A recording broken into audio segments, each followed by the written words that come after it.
deuxième axe, c'est annoncer la foi.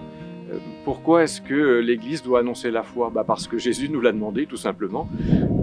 Aller annoncer la bonne nouvelle à toutes les nations. Et évidemment, cette foi, elle est d'abord à vivre en famille, et c'est les familles elles-mêmes qui sont évangélisatrices des autres familles. Alors, si la famille elle-même peut vivre la foi, eh bien, elle va pouvoir aussi l'annoncer, être témoin, en fait, auprès d'autres familles. J'ai grandi dans une famille où là, on était vraiment portés par la foi. J'ai des frères et sœurs, on est tous très très différents, mais cette petite graine de foi a toujours germé en nous et je sais que ça rayonne. Et pour moi, c'est hyper important que je puisse transmettre ça aux plus petits. Ça nous recentre sur la vérité, sur le vrai, l'authentique, le beau. Je me suis marié l'année dernière et je me suis baptisé il y a 2 ans. Pour la plupart des baptisés plus vieux, c'est la famille souvent qui est pas croyante et donc qui n'a pas poussé l'enfant à se faire baptiser. J'ai cherché moi-même ma foi intérieure. La plupart de nos amis ne sont pas croyants. Donc on a beaucoup de discussions avec eux et c'est vraiment génial d'avoir cette approche de la foi avec des gens qui n'ont pas du tout vécu dedans. Et puis on a aussi notre compréhension à nous. J'aime bien quand je fais le caté aux enfants, faire des choses en lien avec un évangile qui est proposé. Bon, j'ai un petit support, là évidemment, mais il y a souvent un petit bricolage proposé à la fin. Et j'aime bien le faire avec eux et tout ça parce que les enfants, ils rapportent chez eux dans leur famille un petit objet, quelque chose, et du coup ils sont témoins. Après, s'il peut y avoir des discussions au sein de la famille, moi je trouve ça génial. Le catéchiste, c'est celui qui va partager la parole pour la comprendre et essayer d'aider les jeunes à projeter cette parole dans leur vie au quotidien. C'est pas parce que ça a été écrit il y a très longtemps qu'elle n'a rien à nous dire aujourd'hui. Et ça, c'est très important d'essayer de leur montrer que cette parole, elle résonne aujourd'hui pour eux. Et elle résonne dans les familles.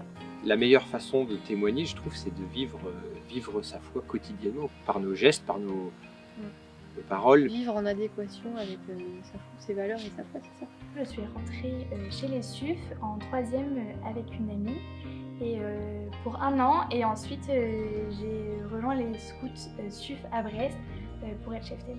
En tant que chef, on se doit de partager notre foi, de par déjà notre attitude. On demande au maximum d'être pareil avec les louveteaux qu'on accompagne ou les autres jeunes que dans notre vie. Et puis après, on a des aides, des écrits, des formations, on les emmène à la messe. On n'hésite pas à appuyer les prières et puis à nous appuyer sur des histoires de saints. On est en pastoral et c'est un moment où on est en groupe de 10 personnes environ et ensuite on parle de ce qui peut passer dans notre vie ou ce qui se passe à l'école, etc. On partage énormément de choses, que ce soit dans notre vie privée ou à l'extérieur. Et c'est ça qui est très intéressant. Je crois que derrière aussi, c'est un peu ce que nous dit Jésus, c'est les 2 commandements de l'amour. Tu aimeras le Seigneur ton Dieu de tout ton cœur, de toute ton âme, de tout ton esprit, et ton prochain comme toi-même. C'est ce qu'on essaye de vivre dans les familles, c'est la plénitude de l'amour, dans le fond. Aimer Dieu, aimer son prochain et s'aimer soi-même. Quand on a réussi à faire la communion de ces 3 aspects, on a réussi à vivre la plénitude de l'amour. Alors c'est tout un chemin, bien sûr, ça ne se fait pas tout seul, mais quand la famille essaye d'avancer sur ces 3 axes en même temps et qu'elle est témoin auprès d'autres familles, eh bien, je pense qu'on peut dire que la foi est annoncée et qu'elle peut être aussi une source d'amour dans la société dans laquelle on vit. L'amour humain et l'amour de Dieu, effectivement, ça s'alimente l'un l'autre. Un peu comme les vases communicants qui permettent justement d'enrichir l'un et l'autre. Quand l'amour de Dieu semble moins puissant, l'amour humain l'est plus et inversement. Et donc il y a une espèce de va-et-vient permanent qui nous permet d'avancer. Et puis tout ça c'est possible grâce à la prière et grâce à l'action de l'Esprit Saint, qui nous paraît fondamental dans ce cercle vertueux qui se développe. Je peux que rappuyer l'importance pour moi de Dieu dans la vie de chacun et des valeurs chrétiennes qui pour moi vont nous porter et doivent nous porter dans nos projets, que ce soit politique, que ce soit de vie de chaque jour.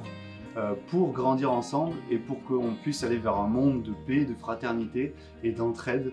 Un monde qui pour moi est le monde que Dieu a voulu pour nous.